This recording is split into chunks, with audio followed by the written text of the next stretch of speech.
if you want to kick on there.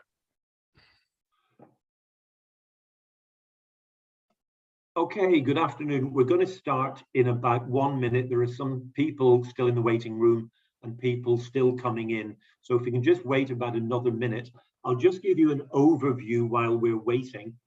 For those of you who don't know where this seminar is coming from, it's part of the deliverables from a Northwest Europe Interreg project called STEPS. The project has been running for nearly 2 years and has about another 9 months to run. Up until now, the main focus of the project has been getting SMEs who are in the energy storage sector and who have a product that is somewhere around technology readiness level, TRL level 5 or 6, and to give them test beds to allow them to improve their technology. To date, we've been working on about 10 test beds, but what today's presentation about is to give different SMEs an overview of what the market conditions are like in the other countries. Within the STEPS project itself, we have partners from Ireland, England, Germany, Belgium, and the Netherlands. And we've got speakers today from all of those except the UK. And what we're going to do is to run through, we've got about a 10-minute presentation from each country about what the market conditions are, what the opportunities might be in that market, and what the barriers might be for other SMEs in other countries who want to enter that market. This will lead on after Christmas, sometime in early February. Also, as part of this STEPS project, we'll be running what we're calling a speed dating event. So what we're going to do is to put SMEs from each of the countries that I've been talking about, to give them an opportunity to talk to other SMEs in other countries. You might want to liaise with those other SMEs to maybe represent them or to work with them to develop a common product, maybe to be a representative for them in your country. And so that's something to look forward to the future. But to focus back on what we've got today, I think most of the people are in now. We've got about 25 online, and the presentations will be running. Tom will be running first from the Netherlands. I'll be going second.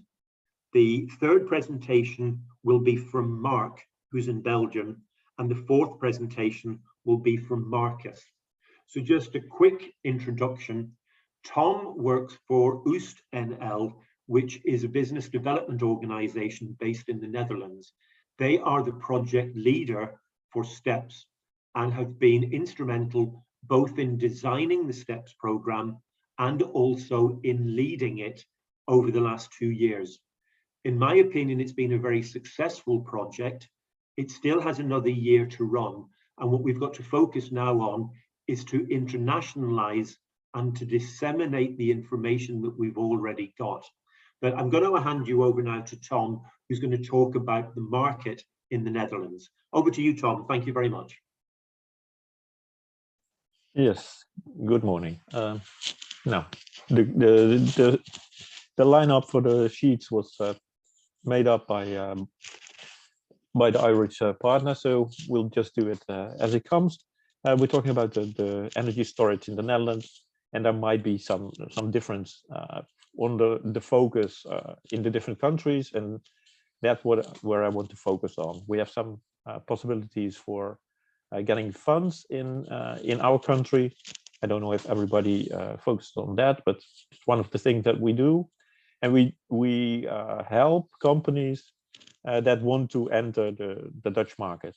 So if you think, okay, we have a product that might suit very well in the Dutch market, it's possible to have a one-on-one meeting with me or one of my colleagues to see how we can help you. And outside this speed dating, that's of course was also planned in February, to do it at any time. So this agenda, just go on if you want to. Yes.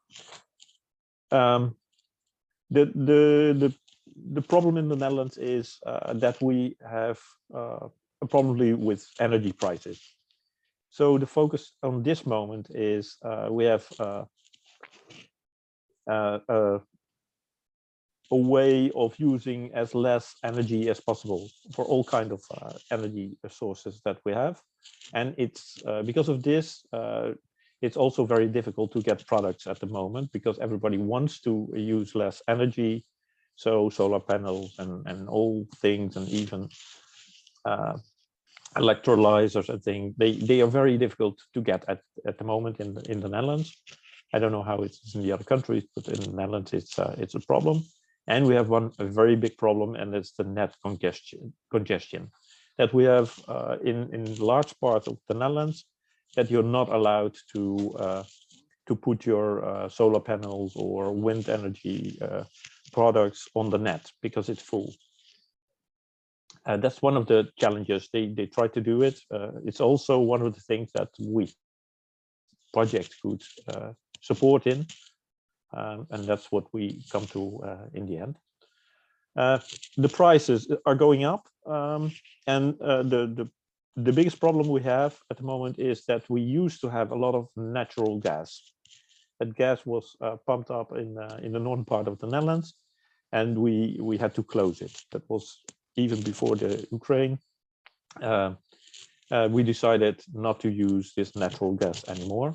And that leads to a problem, a challenge to get enough energy in whole the country. And I talk to people from other countries, and I know this is not in all the countries. It's the same, but with us, natural gas is something to be banned in the coming years.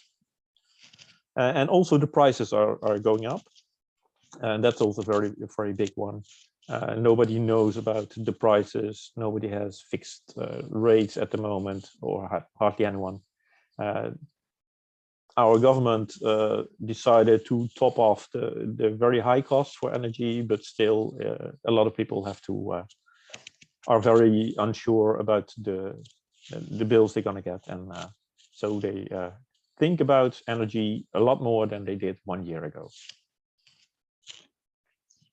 And what we want to do, or what to have, is that in cases like this, that if you have a battery storage system, it is at the moment a bit difficult because you always have to use the normal grid or the normal cables that are offered by the bigger companies, and you have to pay when you put it in, and you have to pay when you extract it. So this doesn't help getting solutions by battery storage more economical. But they're just discussing this to stop, but we don't know how long this will take. This is the basis. Yes.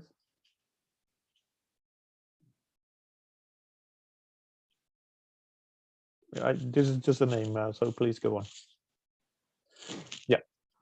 Here you see the capacity and the problem with this grid congestion.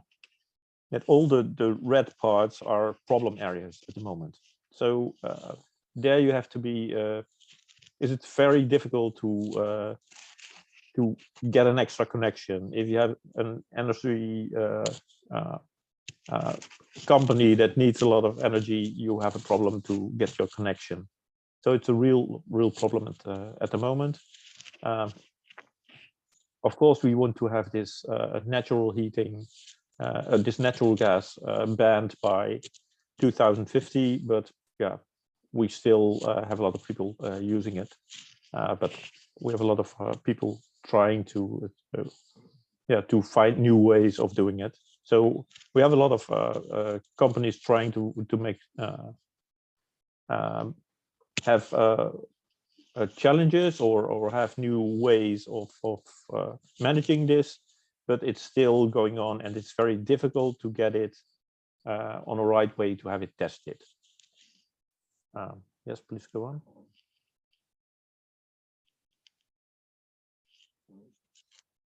And you of course you have this the barriers.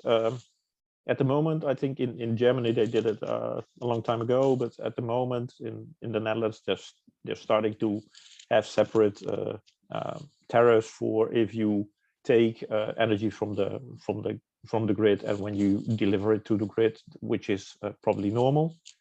But in the Netherlands at the moment, they're just starting with this, and it's they're just testing with that. It's not a common way to do it, but they try to do something with this transport tariffs that you have to pay and see what works. But I think in the future there will be a lot of discussion about this, and also there will be a discussion about seeing if you can have more like a energy hubs or something that are not connected to the normal grid, that you, and we are developing that as OostNL to see how you could maybe do it on a better way and help these communities, for instance, housing corporations or other groups like an industry park, to see if they can do it without having this tariff all the time.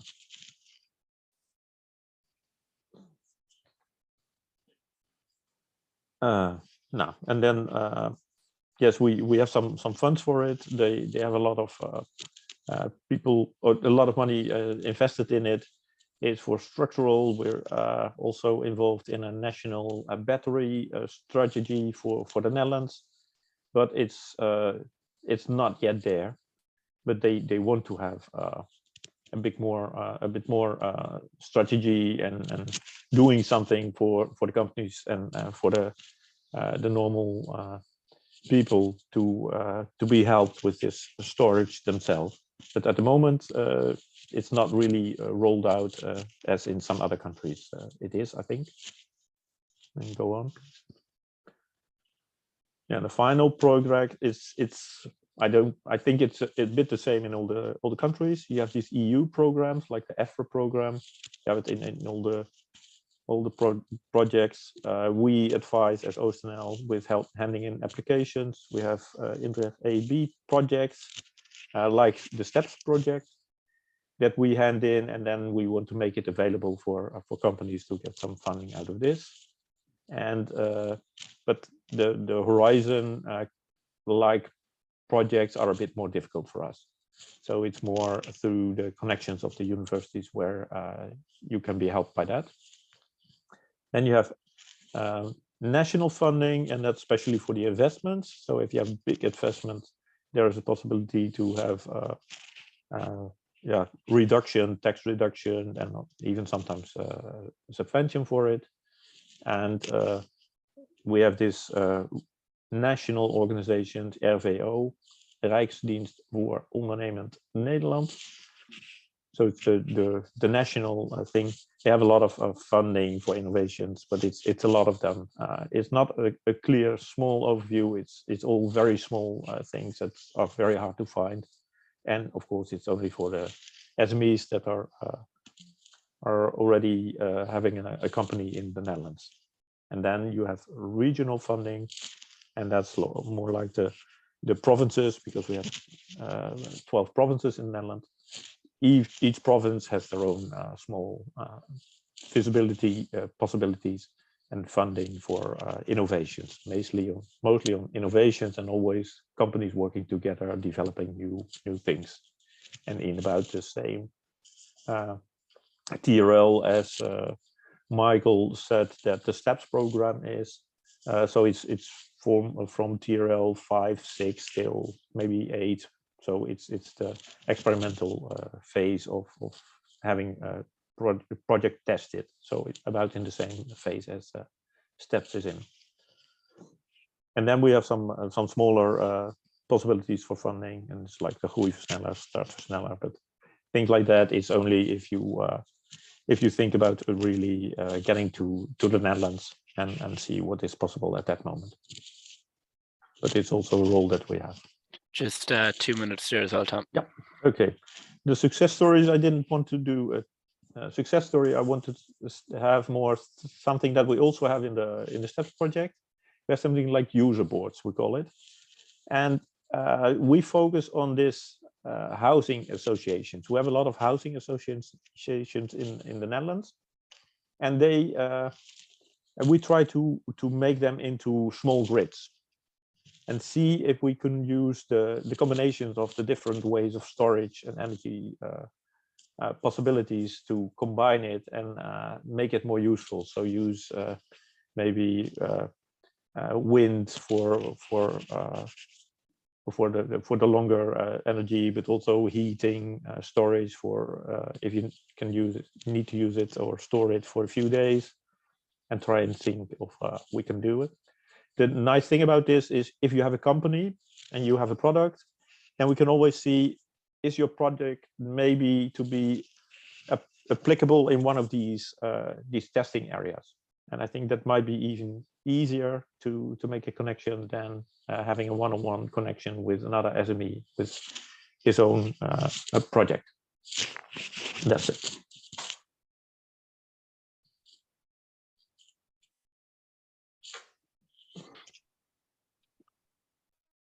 Yeah, Michael. Tom, thank you very much. I've just been reminded that I forgot to say two things at the beginning of the presentation. The first one is there'll be a question and answer session at the end. So all of these presentations in total should take about 40 minutes. And then we have up to 20 minutes at the end. We're preferred to take all of the questions at the end, but if you're prompted to do something while one of the speakers is still presenting, don't be afraid to use the chat line. And also, Tom has already mentioned about user boards. I'm going to talk briefly about that as we go through. Okay, Tom's already given you an overview of what's happening in the Netherlands. I'm going to give you an overview of what's happening in Ireland. Next slide, please.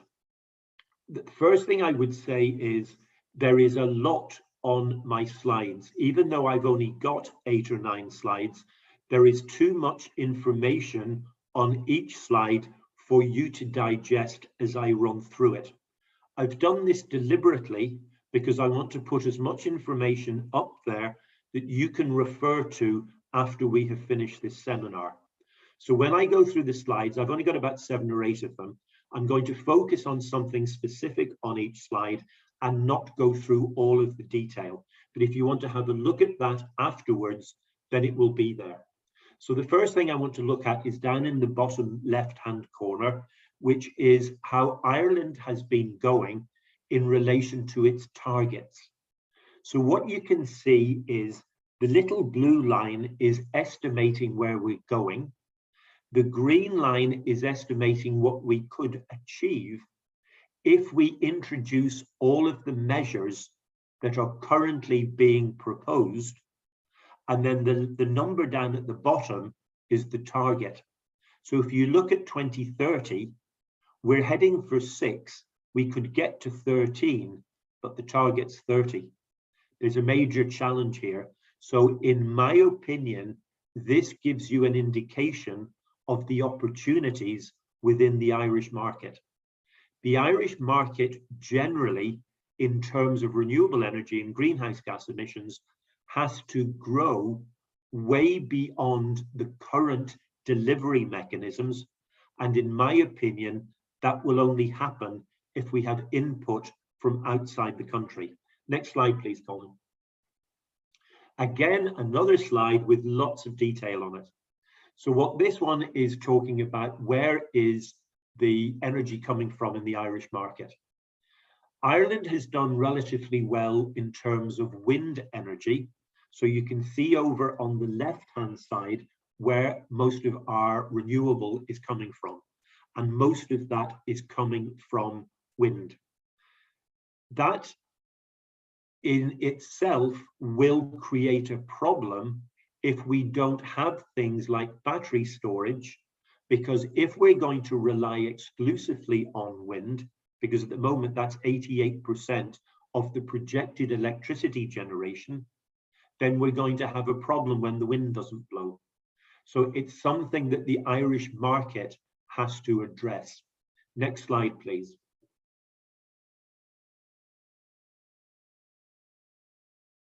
Okay, we'll spend a little bit more time on this because this is about where the Irish market is supposed to be going and whether it ever gets there or not.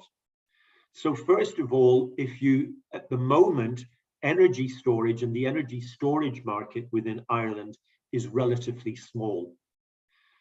It has a development program at the moment to put 2.5 gigawatts of grid scale storage in, but it has been very slow in heading towards that target. So at the moment, the only thing that we've got, which is significant, is an 11 megawatt running, which is run by Statkraft, and we're in the process of putting in a 100 megawatt in Lumcloon. Beyond that, there aren't any major plans for grid scale battery storage. If you go over to the right-hand side, you'll see where the battery storage capacity is coming from in the Irish market. Some of it's coming from battery, some of it's coming from pumped hydro, but you can see the little fella at the top, 0.6, 0.04, 0.8%. The general spread of energy storage is very, in my opinion, it's skewed and it's inadequate going forwards. Next slide, please. Potentials and barriers. Okay, this is interesting again in terms of where we're going. So what we've got here is up until 2030, this is what is required annually within the Irish market across a range of technologies to achieve the targets that I was talking about in 2030. Now, you can see in that middle line at the top, 45% of the total investment is likely to be in energy efficiency technology, but that still leaves 40%, which includes electricity transmission and energy storage. The figures that are shown there with the little colored blobs beside them are the average expenditure that will be required within the Irish market to hit the 2030 targets. So what you've got there, the first one is 1 billion of energy efficiency related to construction. If you look on down, you've got 350 million. This is annually for electricity transmission grid improvement. You've also got onshore wind, renewables, and microgeneration technologies. As you can see, and this has been lifted from a government statistic, there isn't anything in there for energy storage. Now, you might say, yeah, it fits neatly into one of those categories.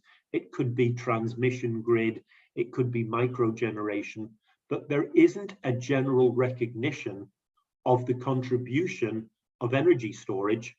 And I would argue that because Ireland is relying so heavily, or will be relying so heavily, on wind going into the future, then we're going to need battery storage. If, as the Nordic countries do, a considerable amount of their electricity is coming from biomass, well, you can still switch it on and off. You can't necessarily do that with wind. So 2.9 billion per year over the next 7 years. That's what's required. I'm not convinced that that can actually be achieved. Next slide, please. Barriers to rollout in Ireland. This is if you were coming into the Irish market and you weren't sure where it was going. The first thing is that you have to look at, there's an all-island energy market, which is called ISEM, which is the Irish Single Electricity Market. So it includes both the south of Ireland, which is its own country, and Northern Ireland, which is part of the UK. So it's slightly unusual. The UK has now left the EU, but Northern Ireland, to a large extent, is still in the European network because it's connected through Ireland. The issues within the Irish market going forwards, first of all, is the uncertainty in the regulatory framework, because as I've said, it's unclear how the government is recognizing the value of energy storage. Now, there has been a movement in the last few months by the government to move forwards on this, but they've still got a long way to go. The grid connection policy at the moment disadvantages energy storage projects. The transmission network does not incentivize flexibility, and the policy emphasis has been on long duration storage, not short term. I'm not sure that that is well advised. There's also a lot of issues to do with stakeholders and how the market might develop. Next slide, please. Business support. What I focused on here is what we've done within the STEPS program. There are lots of other things happening outside that. So first of all I'm going to do is to run through very quickly what we've done within STEPS, because one of the things that we have done is to analyze, and I haven't gone into it in this presentation today because I haven't got time, is what the opportunities are, what the policy impediments are, the barriers to policy development in Ireland. So we've got papers available on this. And it's referring back to something that Tom said in the first presentation that you heard about the Netherlands. One of the reasons for doing this presentation today is to make you aware of the opportunities that STEPS provide to support you. Over the next 9 months until the project finishes in September 23, the project partners are providing support in terms of business support, policy support, advice, and Tom also mentioned the user board. The user board is like an action group in each country. The objectives are set by each country's partner, so the user boards are not identical within each country. But if there's anything within the 4 presentations that you see today that you think is relevant to you as an SME, please come back to the project. We'll put you in touch with your project partner in your country, and I think we will probably be able to assist you if you're trying to move forwards on an international market. Next slide, please. Yeah, just 2 minutes there, Marc. Thank you. Okay, financial support. As Tom has already mentioned, and I'm not going to go through this in detail, lots of EU funding, and most of you are probably aware of what that is. On the Irish, there are capital tax allowances. There's a research and innovation fund. There's an SEAI National Energy Research and Development funding, and there are other bits and pieces. I'm just highlighting these at this stage. As I said at the beginning of the presentation, I'm not going into each of these in detail. Very much all of the presentations today are teasers to make you aware of what is available and what the opportunities are within each market. Next slide, please. Okay, this is just the last one. Take about 10 seconds just to run through. We, within Ireland, have already provided support to 4 SMEs on 4 separate test beds. 3 of these are virtually complete. The 4th one is still being managed at the moment, but it's just given 4 SMEs in Ireland basically a leg up. It's given them a little bit of impetus, and it's given them support on something that they've identified which is missing or which they needed additional help with to try and get something market ready. Okay, that's the end of my presentation. I'm going to move on. The next presentation, thank you very much. The next presentation is coming from Marc Vermeeren. Marc works for a research company in Belgium called Flux 50. They are also a partner within the STEPS project, and Marc has probably been one of the most informative energy contributors, technical contributors towards the project to date. So he's going to give you an overview of what's happening in Belgium. Marc, thank you very much. Good afternoon, all European guests. Do you hear me? Do you see the screen? Yeah, we can hear and see it, Marc. Okay, thank you. So I will talk a little bit about the situation in Belgium. So I first look at the system level, so the high level.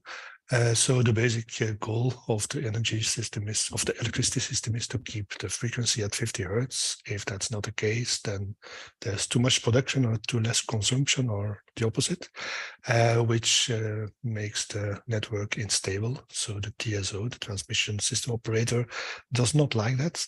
And there are consequences also to the stability. So the main goal of the transmission system operator is to keep always the balance between production and consumption. Which means that when we look at today, yesterday at noon, all market actors need to define how much electricity they generate and how much they will consume.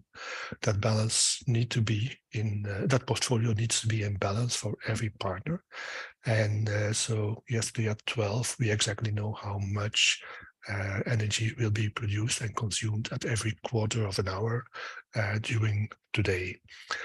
Now, as we see today, it's quite cloudy. Maybe at a given moment, there will be some sun or some wind in our country. And so we know that for sure, the balance will not be perfect as was expected yesterday noon, which means there need some corrigation actions, which means that when there's, let's say, too much energy on the system, some parties need to consume that energy and will be paid for that flexibility to consume that energy. The other way, if the cable to UK will be cut off, that's 1 gigawatt imbalance on the system if it is used at that moment for 100%. That energy needs to be also or somebody needs to take action to compensate for that loss. Now, there are a lot of potential providers of flexibility, which could be gas stations who can run a little bit faster or a little bit slower to increase or decrease production. There are also consumers who can decrease their production, their consumption, like electrolysis stations. But we also have batteries. For the moment, there is indeed some market for battery systems to provide this flexibility in both ways to stabilize the grid. They are rewarded to provide that flexibility. It's a market with a couple of days before the day you can provide that flexibility, sell it to the TSO, and they can use that. The parties who seems to be the reason of this unbalance in their portfolio have to pay to the TSO, and that payment will be used to compensate, in this case, the battery providers.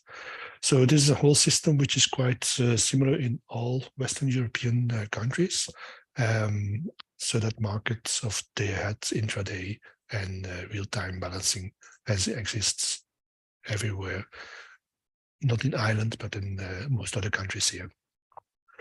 When we look at the typics of the markets, we have the FCR markets, the fast frequency containment reserve, which means that at the moment that the frequency goes a little bit higher than 50 hertz or a little bit lower, then you need to step in to help bringing that frequency back into the 50 hertz. That means very fast reactions. So between 0 and 30 seconds, you have to be at full power. The total market is 80 megawatts, which is not that much. And today, this market is mainly provided by battery systems that already exist, which means that the premiums you get here are a little bit decreasing in general, because more and more battery systems will be available to provide this market. Second market, well, it's complementary to FCR, is the AFRR market. There you can react a little bit slower, but you have to provide the services during 15 minutes. So that's with most battery systems still possible. not with ultra capacitors, for example, because they don't last that long. That market is 117 megawatts in Belgium. And for the moment, it seems to be a very attractive market. The premiums for selling a megawatt here are 4 times higher than 2 years ago. But of course, this attracts a lot of parties. And today there was announced the activation of a new battery park of 100 megawatt hours, 50 megawatts power. So you see that the market is attracting a lot of players, but finally the premiums will go lower. The MFRR market is another one, which is more an energy market that also complements the system. It's manual, so not automatically, and you have a reaction time of 15 minutes. Typically, the large industrial companies are working here with their consumption, decreasing or increasing consumption. Batteries today are allowed on the FCM markets and on the AFRR market of medium voltage level. FCR is already available on the low voltage, and at this moment there are a couple of tests systems that will use AFRR on the low voltage system, so the 400 volts system. Of course, batteries, if you have high capacities, then you can go directly to the TSO market. But if you have smaller systems, then you typically use an aggregator that will aggregate the power from different battery systems to bring them together to the market of flexibility. This is frequency stabilization. Another market which still exists is the strategic reserve, meaning that typically in autumn and winter, we may have some capacities available that are not sufficient. So there is a strategic reserve where you can put in your gas turbine, for example, to provide specific services during that winter. And even if you don't run, just having the capacity available on the market gives you a remuneration. A new market which seems to be very attractive also for battery systems is the CRM market, capacity remuneration mechanism. Basically, the idea is in 2025, potentially we will stop the last nuclear reactor. It's still unclear, but to compensate for that period, we need to have some flexible production systems like gas turbines, for example, or battery systems. But if we look at gas turbines, we only need those ones during a couple of 100 hours per year. So that's too less to have a business case for them. So the CRM compensates for the limited running hours that these systems can run. There are auctions already for gas turbines because they need a couple of years to be built, but there will also be auctions for battery systems supplying this capacity from 2025 on. Okay, that's on system level. Then on the local level, let's say behind the meter. So you are a company and you have some generation and some consumption, and you also want to see if battery systems can bring value for you. So in that case, let's look at the energy prices. Energy prices, we have wholesale prices, so the commodity price of energy. We have the end user price, which is the commodity price plus a margin for the supplier, plus some tariffs and some taxes, which can grow very fast. These are different for the different sectors. So industrial customers pay less of these than mid-size and than residential customers. There's also a new system for residential customers, which is dynamic prices. So they can vary per hour, and typically they are based on the head prices of the commodity. This is quite new. So most of the suppliers, only the big ones, have already an offering there. but it's still quite experimental, but okay, it's commercially available. If you look at these energy prices, there are a lot of things you can do to decrease the costs. One is to optimize your self-consumption, especially if you have also local generation. That's for the moment a quite big market for battery systems in Belgium. We also have already for a long time the peak power fee you have to pay for industrial customers. And now from January 2023, we have the capacity tariff also for mid-size customers and residential customers, which means that 80% of your grid fee will be based on the peak, the kilowatts peak you use, and only 20% on the kilowatt hours, which means that there's a lot of push to reduce the peak usage of your system. And batteries can, of course, play an important role there. Just 2 minutes there, Marc. Okay. So potential to enter the national storage market. A very good thing is that the definition of storage is already available in the law and in the regulations, which means that it's recognized as a value. So maybe that's a good idea in Ireland to also acquire that definition. That makes things easier. So already said, local value, system value are a combination of value streams. So even if you work locally, you can also bring in some capacity or some power to the system markets. Barriers, yeah, in Belgium, most of the time, people know that we are a quite complex country. We also have 4 regulators and 4 DSOs, and just 1 TSO. That's easy. That makes cases sometimes different between the different regions. So Wallonia or Brussels or Flanders. Something which seems to be a little bit specific for Belgium is that if you have a battery system with an inverter, you have to pass a homologation procedure for that inverter, which can take some time. And for some parties, it seems to be a reason not to provide that inverter in the battery in the Belgian market. And also when you have a system of more than 30 kilowatts inverter, then you need decoupling relays, which is an additional cost, especially if you have a small system. And European extended producer responsibility is for every country. Tools to support innovation, yeah, it's already mentioned. We have European programs. We also have one federal program, which is the Energy Transition Fund. We have regional innovation funds, and Flux 50, the organization I belong to, is facilitating people and companies and knowledge institutes to bring them to the Flanders Innovation and Entrepreneurship funding for R&D. A success story, well, I just mentioned this one.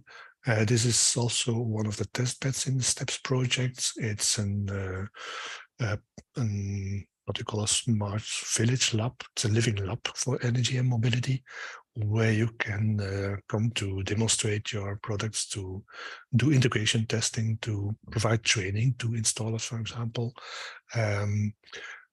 of energy systems or services that can provide value. So, okay, this is my story. If you need any special details, then I like to hear them afterwards. Mark, that's great. Thank you very much indeed.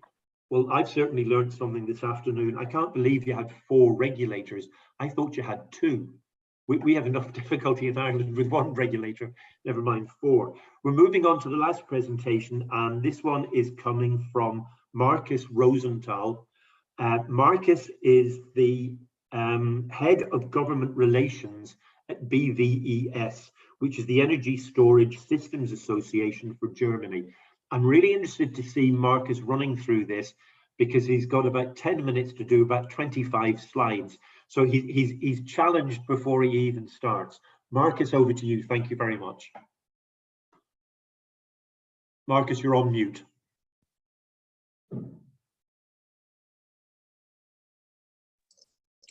Okay, now you can hear me. That's great. Thank you very much, Marcus. Okay, good. I'm going to give you intro about the German market. As I have 10 minutes, I'll just carry you through a few of the regulations and a few of the challenges. We are representing very different kinds of storage technologies. That's very important for us. We are open to all kinds of storage technologies and representing them. Very important for us is there is a EU definition by EU regulation about energy storage. Basically, it's saying the generation of energy is happening at a different time to the moment when it is used. This definition has not been taken on into the German law until 8 weeks ago. Before that, we had a kind of odd definition, which at the end of the day meant we had double fees on kind of various double payments on various fees, etc., which made storage very, very expensive. We now have new regulation, which there's going to be a transition period of 1 year because there's kind of in the sub laws so many kind of old definitions, and that needs a bit of time to clean them up. But kind of the expectation is now that we don't have a double payment of fees anymore.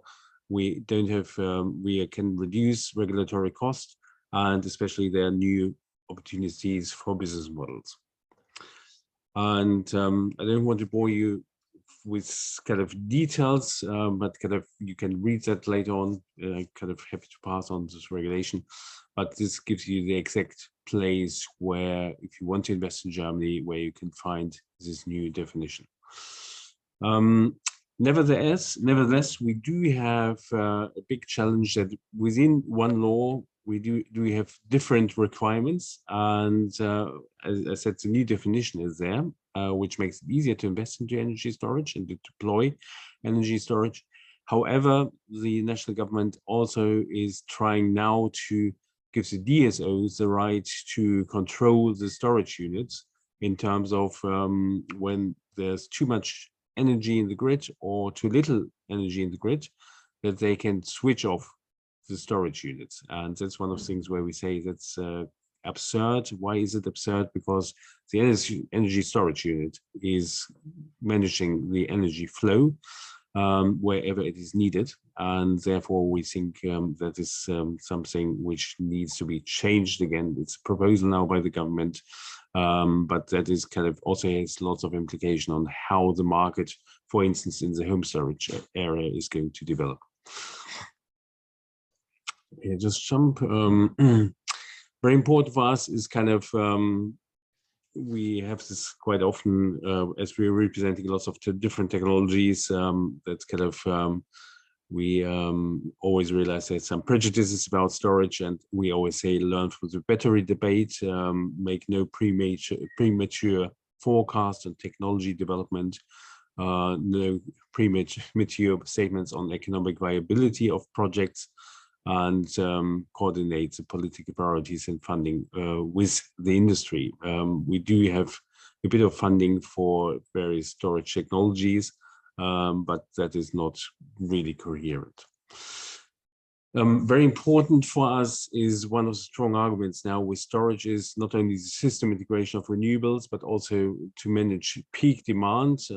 This is a study by Aurora, which is based in London, but also has an office in Berlin. It's also think in Ireland.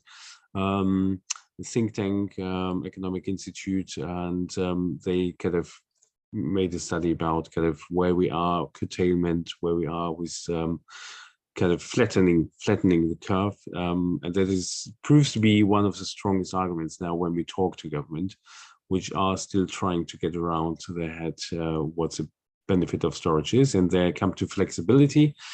Our key point about flexibility is, well, the sun doesn't shine in the night, so it helps to have storage because then you have light during the night, and that makes your life slightly better.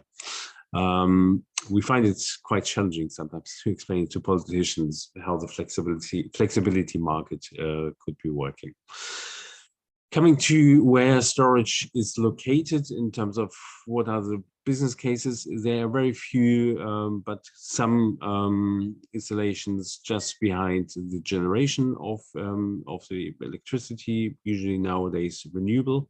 We do have one company which is in the coal sector active. They have huge storage and they want to do more of that. And simple reason is they want to have it very close to the generation units, because then they can deal with with a few flexibility solutions, and also can have kind of an agreement with the grid operators on frequency. However, the reason I come in a second to the detailed reasons why it's kind of only a few installations in Germany. When I come to the other models, we do have nowadays the opportunities for the grid operators, not the DSOs but the TSOs, so the big ones, there are 4 in Germany, to have grid boosters, but this has a very, very special permission, and only 2 of the 4 TSOs are allowed to have a grid booster. They are building them. Our argument against it is very straightforward. Looking from a market perspective, that's 250 million euros for 4 grid boosters. Our overall market is almost 5.5 billion euros, and that is kind of selling to industry and to homeowners, and also to the car industry. That's kind of much more attractive than to sell to the grid operators. So now I come to sorry that I come to this slide. This is kind of the new decentralized world in which we are in, and this is also where we can make money, and that's kind of all the benefits of storage can be used. You see the keyword here, active customer. The active customer is producing its own energy as well as getting energy from the grid. That is kind of the new thing in the decentralized energy world, to have your own energy generation, or your neighbor have his own energy generation, and you work together. And you also have a link to the grid, because kind of 100% kind of self-sufficiency is possible, but it's very expensive and also quite risky. So that is kind of how the new model is going to look like, and we think there are lots of opportunities to have a business case. I give you one example. Come back again to an EU regulation, which is now step by step taking ground in Germany, is kind of that you don't have focuses on the single building anymore, but kind of you work together with housing associations, or in small villages try to kind of get an agreement between the neighbors that they generate their own energy, they trade their energy between themselves. And this could be very beneficial for the grid operators when there's too little energy, for instance, in the grid.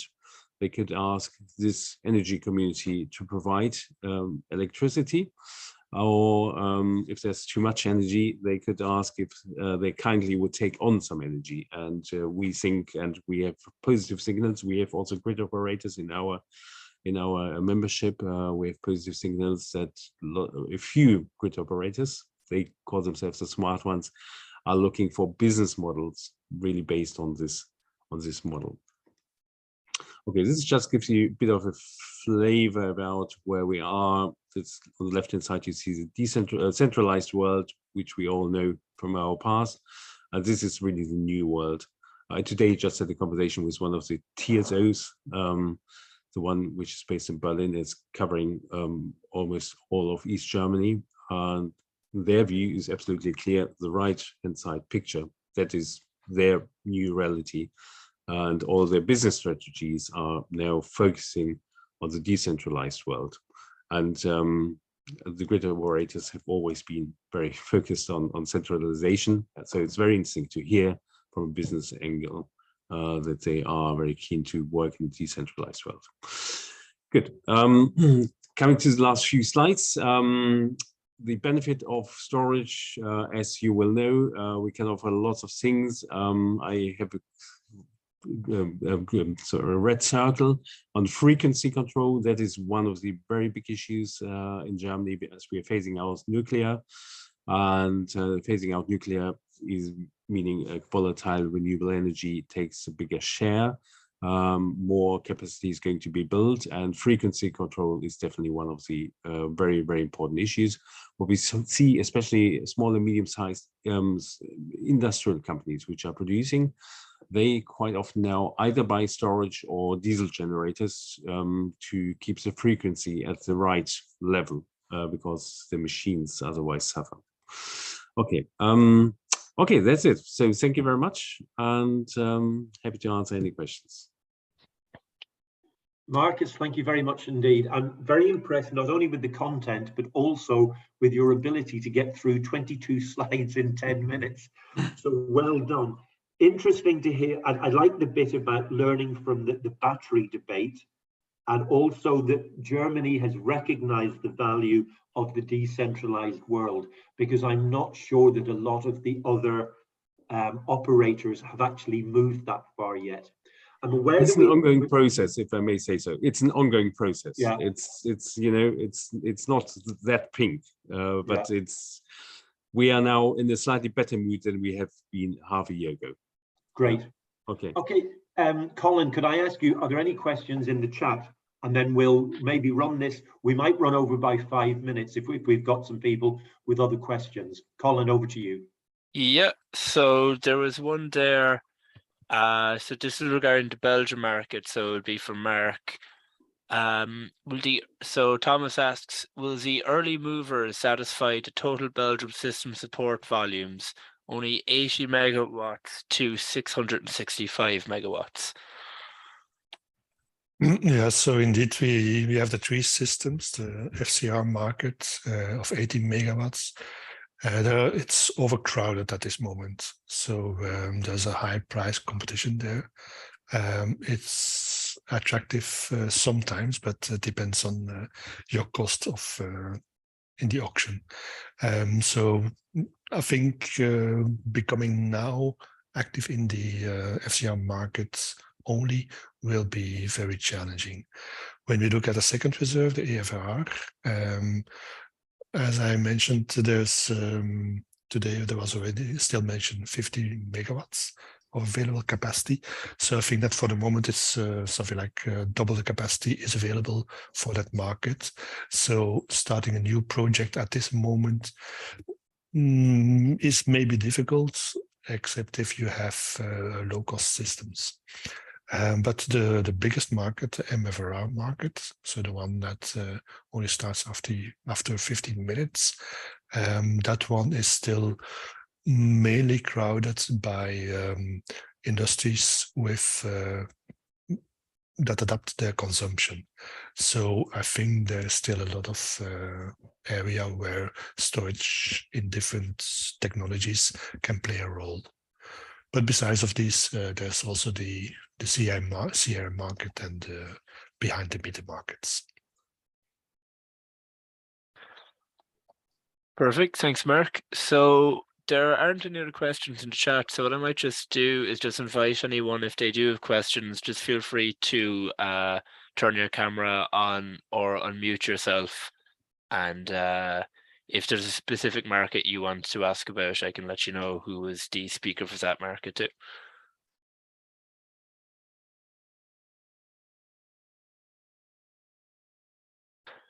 Okay, I think we're good, Michael, if you want to wrap up. Okay, Christian, did you have a question? I see you're unmuted. No, okay, that's great. Thank you very much. Could I just remind you that this is very much a teaser. It's an opener into what we're doing within the STEPS project. So we deliberately limited this to an hour. So the amount of information that we can convey in that time is limited. But what we need to do before we close at 3 o'clock is to explain that there is support from within the STEPS project. There's support for business development, there's support for internationalization, And I've already mentioned there will be a speed dating event in February, which will give SMEs across the 4 countries or the 5 countries in which we're operating the opportunity to see if they wish to partner with other SMEs in other countries. So if anybody has any further questions, wants to know about how you can benefit from what's happening within STEPS, or if you want to take part in that speed dating event, I suggest that you come back directly to us. If you know how to connect directly with Tom or with Marc, you can do that. Marcus is not actually a member within the STEPS project, but we can put you in touch with the German representative, so that's not a problem. And I'm very grateful for Marcus's contribution today. He's not part of the STEPS project, but has come in at the behest of the German partner. So if you do have any questions, please come back to us. The intention of STEPS is to promote energy storage. So if there's anything we can do, and particularly if you're an SME and you're looking for support, please come back and ask us and we'll see what we can do. Right, just before we close, any other pressing matters? If not, we'll close. Okay, could I thank all of the speakers? Could I thank Tom, Marcus and Marc? Thank you very much. Could I also thank Colin and Davey for putting this together? And we'll be in touch with you again soon. If you need us, we're here. Thank you very much indeed. Goodbye.